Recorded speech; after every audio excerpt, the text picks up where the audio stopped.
Workers and management at Dagenham desperately want the new plant, which will build Ford's engines for the 90s and guarantee thousands of jobs. The trouble is the Germans want it too, and shop stewards in Cologne were told today that the head of the North Rhine-Westphalia government is calling for an urgent meeting with the head of Ford's in Germany. It's thought he's planning to throw in every last Deutschmark to win the deal.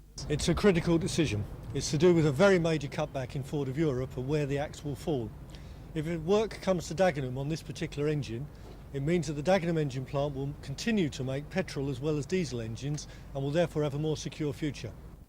Local MP Bryan Gould believes the British government should offer a special deal to Ford to prevent Germany from getting this new investment. Well, it's certainly important enough, I think, for the government to intervene, and if it turns out that government intervention is required, I very much hope that the government will do so. Because, you see, I think the thing that's worrying here is that all such government intervention is subject to EEC rules, and the record shows that we play by the rules, but very often EEC partners don't. And that's particularly true of state governments in Germany, who I think are operating at a level which often escapes the EEC net. So do you feel that there's a real danger that Britain could lose out here and the Germans will get this new development?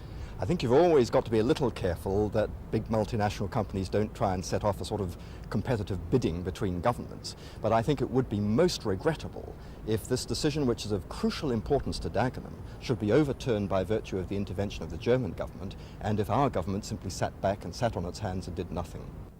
Ros Morris for Thames News.